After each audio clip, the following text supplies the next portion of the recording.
Dear students, আজকে আমি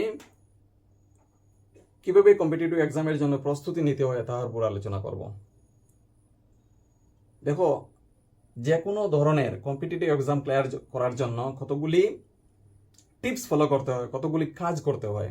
এমনিতে প্রস্তুতি নিলে প্রস্তুতি ঠিকমতো নাও হতে পারে, তাই ভালো করে টিপসগুলি ফলো করলে কম্পিটিটিভ এক্সাম ক্লিয়ার করা যায় অনায়াসে। দেখো, কম্পিটিটিভ এক্সাম কিন্তু ট্রেডিশনাল এক্সামের মতো নয়। কম্পিটিটিভ এক্সাম একটু আলাদা হয়। কম্পিটিটিভ এক্সামের জন্য ভালো স্কোর করতে হয়, আর কম্পিটিটিভ এক্সামের সিলেবাসও একটু আলাদা থাকে। তাই এইগুলি যদি টিপস ফলো করি ভালো করে, তাহলে ক্লিয়ার করতে পারবে। তো আমার চ্যানেলে নতুন হলে চ্যানেলটি সাবস্ক্রাইব করে পাশে থাকা বেল আইকন প্রেস করে থাকবে। দেখো ডিয়ার স্টুডেন্টস, এই টিপস সবগুলি ফলো করবে, আর ফলো করার জন্য ভিডিওটি ড্র্যাগ করবে না, প্রথম থেকে শেষ অবধি মন দিয়ে শুনবে।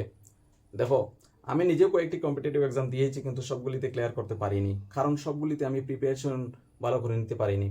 আর কিছুটা প্রিপারেশন করে কয়েকটি দিয়েছি, সেইগুলিতেও ক্লিয়ার করতে পারিনি, কিন্তু যেগুলি প্রিপারেশন ঠিকমতো করে দিয়েছিলাম সেইগুলিতে ক্লিয়ার করতে পেরেছি। তো তাই আমি আমার এক্সপিরিয়েন্স থেকেও এইগুলি কথাগুলি বলছি, আর টিপসগুলিও দিই। প্রথম হচ্ছে, ঠিক আছে, ড্রিম আছে, স্বপ্ন আছে যে ঠিক আছে আমি এক্সাম ক্লিয়ার করবো, আমি যে কোনো একটি এক্সাম কম্পিটিটিভ এক্সাম ক্লিয়ার করবো, আর এক্সাম ক্লিয়ার করে আমি একটি ভালো জব পাবো। তো দেখো, প্রথমে স্বপ্ন, ঠিক আছে, স্বপ্নের পরে এটাকে বাস্তবে রূপ দেওয়ার জন্য গোল সেট করতে হবে। তো গোল সেট করতে হবে যে আমি এতদিনের মধ্যে এক্সাম ক্লিয়ার করব, আর এক্সাম ক্লিয়ার করে আমি একটি ভালো জব পাবো। আর এক্সামে এই ক্লিয়ার করার জন্য আমি কি কি কাজ করব তা এখানে আমি সেট করব, লিপিবদ্ধ করব। ঠিক আছে, এটি হচ্ছে গোল।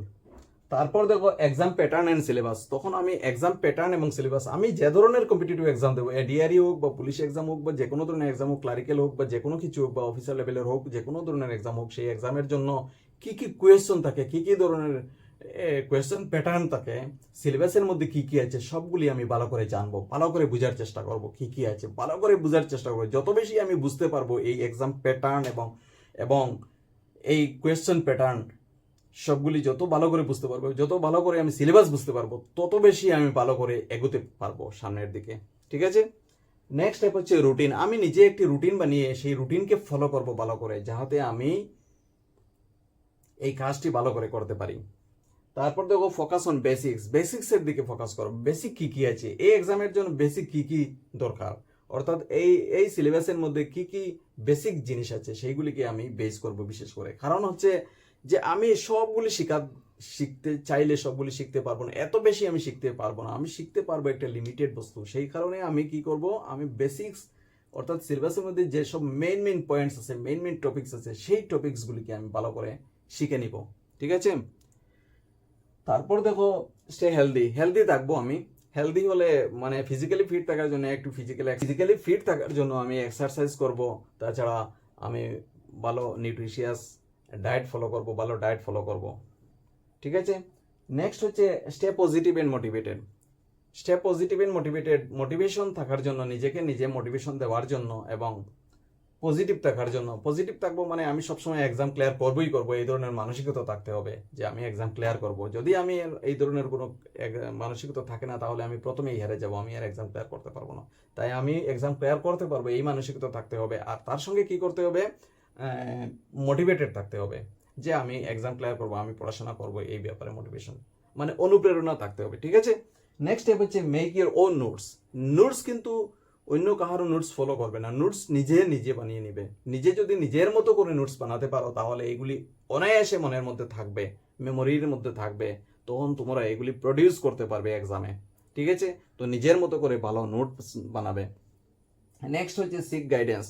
যদি প্রয়োজন হয় তাহলে গাইডেন্স নিতে পারো, টিচারের কাছ থেকে বোঝার চেষ্টা করতে পারো, কোনো মেন্টরের কাছ থেকে বোঝার চেষ্টা করতে পারো। তাছাড়াও ইউটিউব, ইন্টারনেট বা অন্যান্য বিভিন্ন ইন্টারনেট প্ল্যাটফর্ম থেকেও এগুলি বুঝে নিতে পারো। ঠিক আছে, নেক্সট হচ্ছে রিফ্রেশ ইউর সেলফ। অ্যাটেস্টেজ পড়াশোনা করা অনেক কষ্ট হয়, তাই অ্যাটেস্টেজ পড়াশোনা করার মধ্যে সময় যেমন 4 ঘন্টা 5 ঘন্টা পড়াশোনা করবে আজকে, বা 10 ঘন্টা পড়াশোনা করবে, এই ধরনের পড়াশোনা করার ক্ষেত্রে অসুবিধা হয়। তাই মাঝে মাঝে কি করবে, রিফ্রেশ করবে নিজেকে। রিফ্রেশ কি করবে, জল পান করবে মাঝে মাঝে। তারপরে কি করবে, বাইরের দিকে বেরিয়ে যাবে একটু সময়ের জন্য, 2 মিনিট 3 মিনিট 4 মিনিট করে।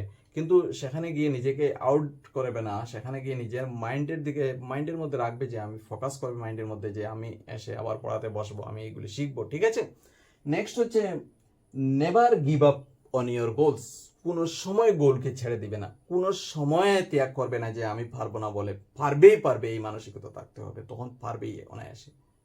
তো এইভাবেই যদি একটি, দুটি, তিনটি, চারটি এক্সাম দিয়ে দাও, তাহলে যে কোনো একটিতে ক্লিয়ার করবে। যদি প্রথম এক্সামে ক্লিয়ার করতে পারো না, কিন্তু মানসিকতা থাকতে হবে যে আমি প্রথম এক্সামেই ক্লিয়ার করে নিব। সময় অনেক অনেক ইম্পর্টেন্ট। যদি সময় প্রথম এক্সাম ক্লিয়ার করতে পারো না, তাহলে আরো সময় নষ্ট হবে, তারপরে পারো না আরো সময় নষ্ট হবে, তারপরে পারো না আরো সময় নষ্ট হবে। এইভাবে যদি বারবার সময় নষ্ট হতে থাকে, তাহলে অনেক অসুবিধা হবে। তাই চেষ্টা করবে প্রথম এক্সামেই ক্লিয়ার করার জন্য, ঠিক আছে? এইভাবে চেষ্টা করবে। যদি কোনো জায়গায় কোনো পার্টিকুলার পয়েন্টে বুঝতে অসুবিধা হয়, আমাকে কমেন্ট করে জানাবে, আমি সেই বিষয়ে ক্লিয়ার করে দেবো। আর ভিডিওটি ভালো লাগলে একটি লাইক দিয়ে দেবে। Thanks for watching.